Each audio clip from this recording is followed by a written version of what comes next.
할렐루야. 오늘도 새해 아침 밝아왔습니다. 이 새벽에 또한 유튜브 방송을 통해서 시청하시는 세계 만민에게 살롬으로 인사드립니다. 오늘도 어제에 이어서 강해 설교로 이사야 56장 1절에서 8절에 있는 말씀을 봉독해 올리겠습니다. 여호와께서 이같이 말씀하시되 너희는 공평을 지키며 의를 행하라. 나의 구원이 가까이 왔고 나의 의가 쉬이 나타날 것임이라 하셨은즉 안식일을 지켜 더럽히지 아니하며 그 손을 금하여 모든 악을 행치 아니하여야 하나니 이같이 행하는 사람 이같이 굳이 잡는 인생은 복이 있느니라. 여호와께 연합한 이방인은 여호와께서 나를 그 백성 중에서 반드시 갈라내시리라 말하지 말며 고자도 나는 마른 나무라 말하지 말라.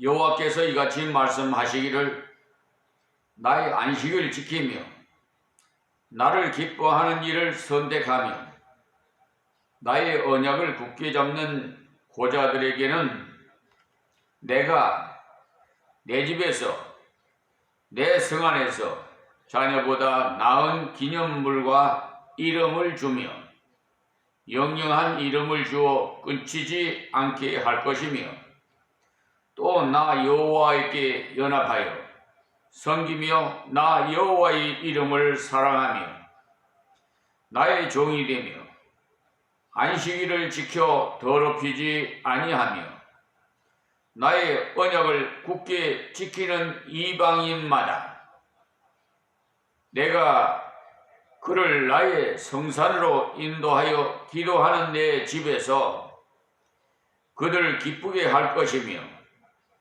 그들의 번제와 희생은 나의 단에서 기꺼이 받게 되리니 이는 내 집은 만민이 기도하는 집이라 일컬음이 될 것임이라. 이스라엘의 쫓겨난 자를 모으는 주 여호와가 말하노니 내가 이미 모든 본 백성 외에 또 모아 그에게 속하게 하리라 하셨느니라. 아멘. 지난 시간에는 55장 전체가 하나님 아버지의 그 은혜로운 초청의 말씀이었습니다. 목마른 자도 오고 돈 없는 자도 와서 포도주와 젖을 값없이 사라고 했습니다. 그리고 하나님의 문을 언제든지 열려 있다고 말씀하시면서 오늘 새벽에는 56장에도 역시 복음적인 내용으로 되어 있는데 신약의 어떤 것을 읽는 것 같은 마음이 들 만큼 파격적인 은혜를 선포한 내용이 되겠습니다. 그래서 56장 1절이 곧 오늘 말씀의 제목이 될 수 있어요. 여호와께서 이같이 말씀하시되 너희는 공평을 지키며 의를 행하라. 나의 구원이 가까이 왔고 나의 의가 쉬이 나타날 것임이니라 하셨은즉이라고 하셨습니다. 하나님의 구원이 가까이 왔고 하나님의 의가 쉬이 나타날 것임이라고 하셨으니 그러니까 구원을 기다리는 자가 어떤 자세로 기다려야 하는지를 말씀해 주고 있습니다. 여기 말하는 문자대로의 의미는 바벨론 포로에서 이스라엘 백성들이 돌아올 것을 말하는 것입니다. 그러나 그 속에 들어있는 영적인 내용은 예수 그리스도께서 오실 때 주시는 그 은혜에 대한 내용입니다. 그러니 지금 예수 그리스도가 오신 후에 살고 있는 우리는 이미 구원을 받았는데 구원이 가까워 왔다고 하니까 좀 모순되지 않느냐 이렇게 반문을 하시겠지만은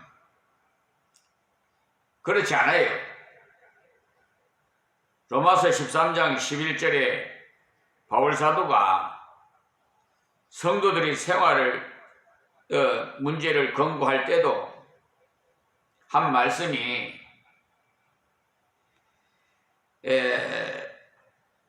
또한 너희가 이 시기를 알거니와 자다가 깰 때가 벌써 되었으니 이는 이제 우리의 구원이 처음 믿을 때보다 가까웠습니다. 이렇게 말씀하셨어요. 거기서도 이 가까이 왔다고 했는데 그 말씀은 우리 성도는 예수 그리스도의 십자가 그 부활을 믿음으로 영원 구원은 이미 받았습니다마는 몸의 구속은 아직도 받지 못했기 때문에 하시는 말씀이에요. 로마서 8장 23절 말씀을 묵상해 보시기 바랍니다. 몸의 구속은 예수 그리스도가 다시 오셔야 받아요. 재림하셔야. 그래서 들림받는 자가 있고 버림받는 자가 있어요. 여러분 어떤 자가 되고 싶습니까? 들림받고 싶으죠? 그렇다면 어떻게 해야 되겠어요? 선지자가 하는 하나님의 말씀을 귀담아 듣고 청종해야 되겠죠? 순종은요 제사보다 낫다고 했어요. 다시 말씀드리면 예배 드리는 것보다 제사가 예배인데 예배 드리는 것보다 순종하는 것이 더 낫다. 하나님 말씀 순종도 안 하고 뭔 예배를 드린다고 하겠어요. 예배가 얼마나 우리 삶에 중요한지 압니까? 그런데도 그것보다도 더 중요한 것이 순종이에요.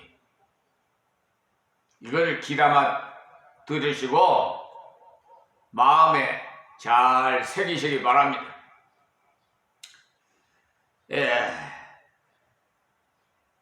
그러니까 로마서 8장 23절에 성도가 양자될 것을 탄식하면서 기다린다고 표현되어 있어요. 주님이 재림할 때 당신의 성도들은 몸이 변해서 주님과 함께 영원히 거하고 이미 죽었던 사람들도 몸이 부활해서 주님과 함께 거하는 완전한 구원을 주십니다. 그러니까 완전한 구원은 주님이 다시 오셔야만이 이루어지는 거죠. 바울 사도가 말하는 우리의 구원이 처음 믿을 때보다 가까웠다는 말은 처음 믿을 때보다 년수가 많이 흘렀으니 예수님이 오실 때가 좀 더 가까워왔다. 이제 말씀에 이해가 되겠습니까? 특히 신앙생활을 하시면서 깨어있을 것을 강조할 때 그렇게 말씀해요. 이 부족한 비천한 종은 잠자는 영혼들을 깨우는 꽃게이보다도 더 날카로운 검으로, 검이 뭐예요? 말씀이죠? 검. 말씀으로 잠을 깨우는 거예요. 그래서 치는 설교다, 뭐 이렇게 하고 은혜가 안 된다, 좀 부드럽지를 못하다, 뭐 그래요. 그럼 그런 거 좋아하시면은 그런 곳에 가서 신앙생활 하면 돼요. 예. 우리가 이제 이 세상 다 사는 거 아니에요. 이제 언젠가는 날 때가 있으면 죽을 때가 있듯이 하나님께서 부를 때가 있어요. 그때 하나님 앞에 가서 여러분이 이 세상에 사는 동안에 공력을 얼마나 쌓았는가, 이제 고린도전서 15장 한번 보십시오. 금이나 은이나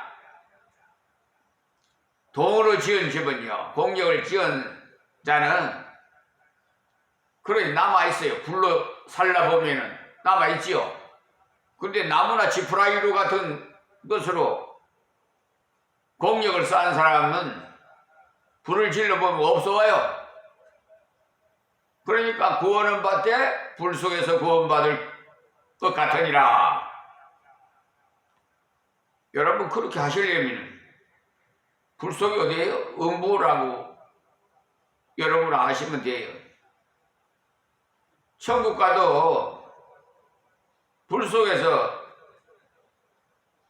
받은 것 같을 것이라고 했으니까 여러분 부드럽고 맨날 잠자는 설교 원하시면은 그런 신앙생활 하세요. 우리 한국 교인들은 그런 걸 좋아하는 것 같아요. 그래서 저는 오시는 분은 환영하고 가시는 분들도 신앙생활 잘 하시라고 제가 기도합니다. 근데 나중에 가서 우리 형제님이 카톡으로 연락이 왔어요. 문자가 왔는데, 목사님과 함께 섬길 때는 몰랐는데 지나고 나니까 여기 와서 생활하다 보니까 이제서 깨닫게 된다는 거예요. 그러면서 저 유엔본부에 가서 우리 목사님 좀 설교하게끔 기도한다고 그러더라고요. 그러면서 자기 나름대로 은혜 받은 것을 다 문자로 다 했는데 다 말씀 못 드리겠고요. 어쨌든 있을 때 잘해요. 노래가 있죠. 이 세상 노래도 있을 때 잘하라. 우리 다 떠난 후에는 후회해봤자 아무 소용없어요. 부모님 살아생전에 잘 공경하세요. 또 믿음의 어른은 누구예요? 선지자 아니에요? 목사 아니에요? 여러분 섬기는 목사님 잘 섬겨야 돼요. 공개하고. 그 상이 다 하나님 앞에 가면 받아요. 이 땅에서도 또 30배, 60배, 100배로 받을 수도 있어요. 자, 그런 계산적으로 하시면 신앙생활 하면 안 되고요. 내가 헤아리면 나도 헤아린다고 그랬어요. 그러니까 주라.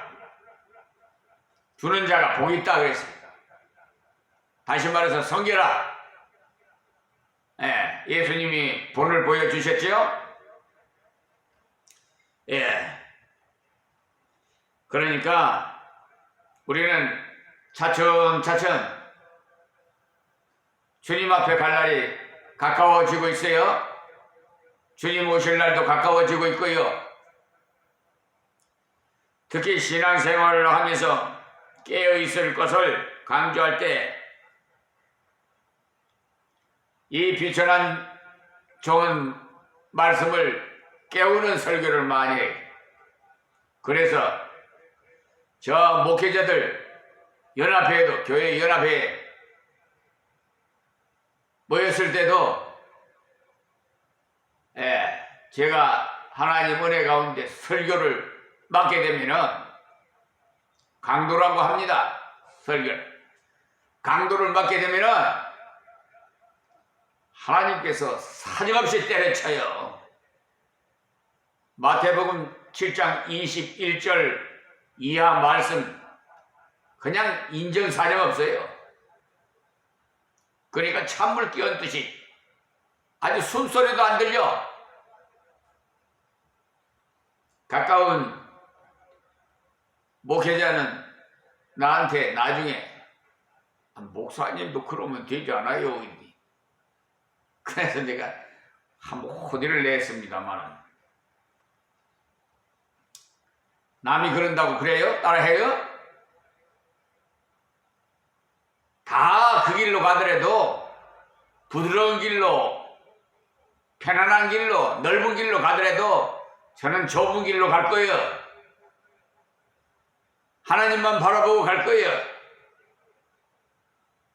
이 고집을 하나님께서 쓰셨어요. 제가 40대 초에 부름받았어요. 그전에는 사업을 했어요. 세상적으로 살 때 사업을 했는데 저는 사업할 때도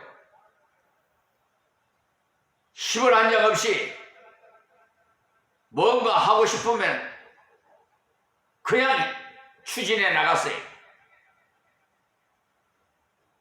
예, 한번 한다고 그러면은 꼭 해야 돼. 어떠한 수단과 방법을 가려서라도.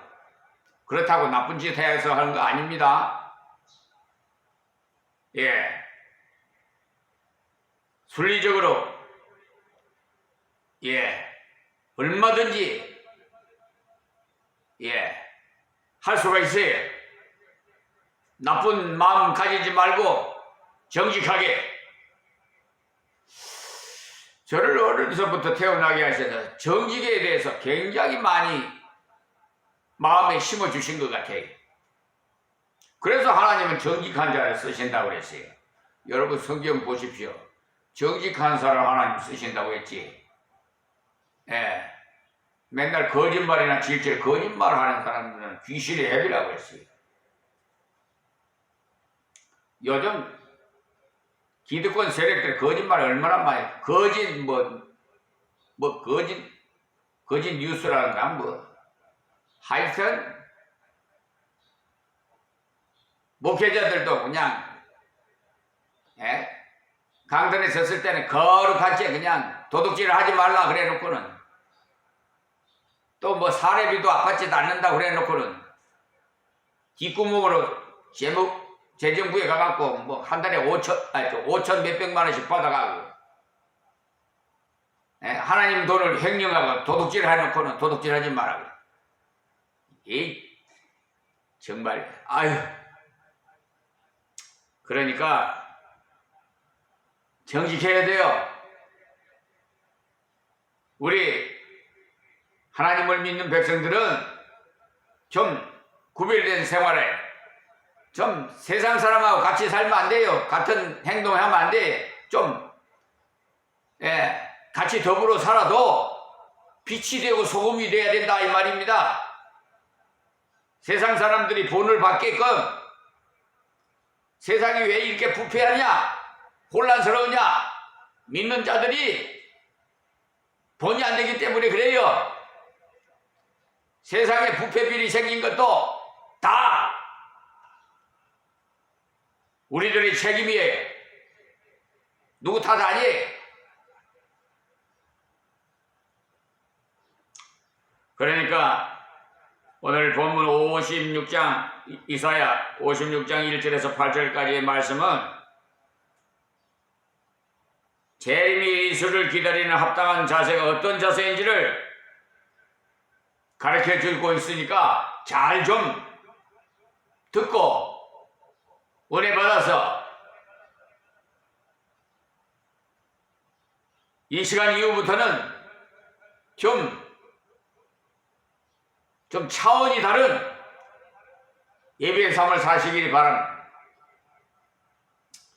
예수님이 다시 오셨을 때 바른 자세로 기다린 사람들은 기쁨으로 주님을 영접하실 것이고, 그렇지 못한 사람들은 많은 후회를 하게 될 것입니다. 아예 예수 믿지 않은 사람들은 초상날이 될 거예요. 아예 지옥불에 들어갈 거니까. 한번 상상이나 해보세요. 저 뜨거운 용광로 한번 생각해봐요. 예? 우리는 성령의 탕으로 들어가고, 성령이 천국에 가요. 낙원에 간단 말이에요. 아브라함 품에. 그러므로 우리는 오늘 말씀을 바르게 배워서 후회 없이 주님 앞에 서 있기를 준비하시기 바랍니다. 1절 말씀에 여호와께서 이같이 말씀하시되 했는데, 이 56장은 교회 바깥 세상 사람들에게 하신 말씀이 아니고 우리 믿는 자들, 저와 여러분, 그러니까 이 당시에 이스라엘 백성들에게 하신 말씀이에요. 하나님의 자녀들에게 하신 말씀이다 이 말입니다. 그날이 가까울수록 우리는 하나님 말씀을 들어야 그리스도를 바르게 기쁨으로 맞이할 수가 있습니다.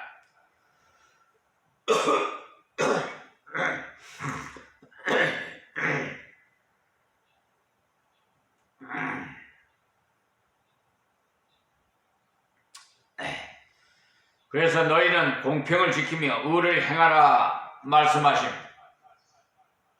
공평 아시지요? 아마 말도 잘 할 거예요. 그리고 많이 들어봤을 거예요. 근데 실질적으로 공평히 했느냐? 한번 생각해 보세요. 특히나 저 사법부에 재판하는 판사, 또 수사하는 검찰, 검사들, 좀 이 유튜브 방송 듣고 판사들도 좀 깨달아 주시기 바랍니다. 다 그렇지는 않지만은 아주 그냥 맑은 물에 꾸중물 일으키듯이 말이야. 한두 마리가 말이야. 그 미꾸라지가 그냥 온탕 그냥 다 더럽히듯이 우리 한국 사법부가 지금 제가 유엔 본부 사무총장에게 편지까지 했어요. 세상에 말이야. 기득권 세력들은 뭐 자유, 아유, 그런 분들에게 자유가 해당되지. 과부나 고아 같은 약자들, 취약자들의 그게 무슨 자유가 돼요? 아주 그냥 날강도 같이 그냥 소송 비용도 담보 제공해갖고 그 기초생활수급자 물질도 다 폐치해가는 이 날강도 같은 자들이 무슨 판사에 받아가는 공탁금도 다시 신청해가지고 다시 대법관 네 사람도 말이에요. 아주 전 그래서 이 문제는 누구 문제가 아니라 한국교회 저와 여러분의 탓이라고 나는 생각해요. 저 불쌍한 인간들이 마귀 사탄 귀신에게 미혹당해가지고 돈이 우상이 돼가지고 돈이면 다 아닌 줄 알고 여러분 죽을 때 돈 한 푼이나 가져간 사람이 있어요?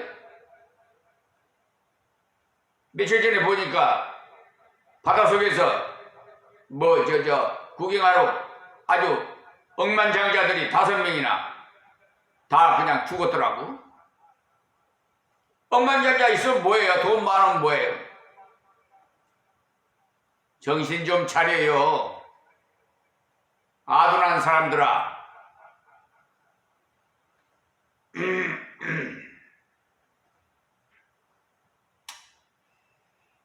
아주 말은 미끗해요. 저 대법원에 한번 가봐요. 평등, 정의, 자유 슬로건은 딱 붙여놓고는 허울존. 아이고 법은요 평등하다고 그랬어요. 예? 헌법에. 예, 기득권 세력들만 평등한 것이 아니라 국민 전체가, 대한민국 국민은 다 평등하라고 그랬어요. 헌법에 그렇게 돼 있어요. 그래서 너희는 공평을 지키며 의를 행하라고 했어요. 이미 하나님의 은혜를 받아들인 자들이, 지금으로 말하자면 이미 예수 그리스도를 영접하고 영원 구원에 참여한 자들에게 하신 말씀이, 구원받은 사람이 가장 힘써서 지켜야 할 것 중에 하나가 공평을 지키는 것. 곧 진실해야 한다 이 말입니다. 이 거짓, 정말 속에서 막 분통이 터져서요.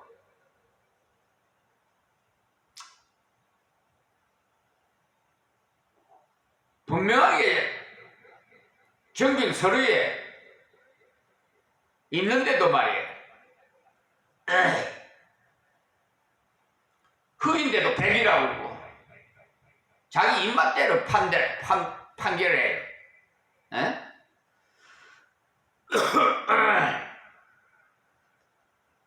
이 공평을 지키며, 이 말씀은 진실하라는 말씀인데 그렇다고 거짓말을 한 번도 하지 않고 죄를 한 번도 안 지은 자라는 말은 아닙니다. 죄를 지었더라도 그 죄에 대해서 진실해야 된다. 회개하는 일에도 꾸미지 말고 진실하게 회개해야 함.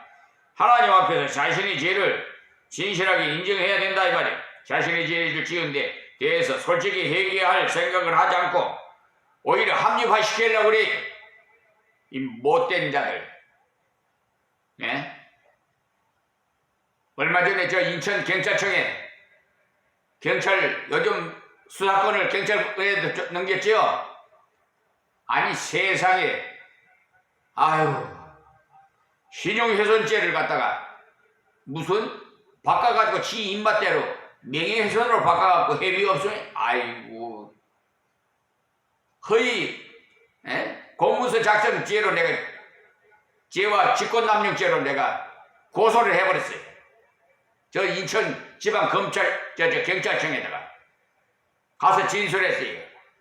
당신도 다 수사관한테도 그랬어요. 정직하시라고. 당신 안 봤으면 좋겠다고. 다시는 안 봤으면 좋겠다 그랬어요. 그 뜻이 있어요. 예, 알겠습니다. 그러는데 13년 동안을 하나님의 지혜로 법대도 안 나온 저는 경제학을 공부한 사람이에요.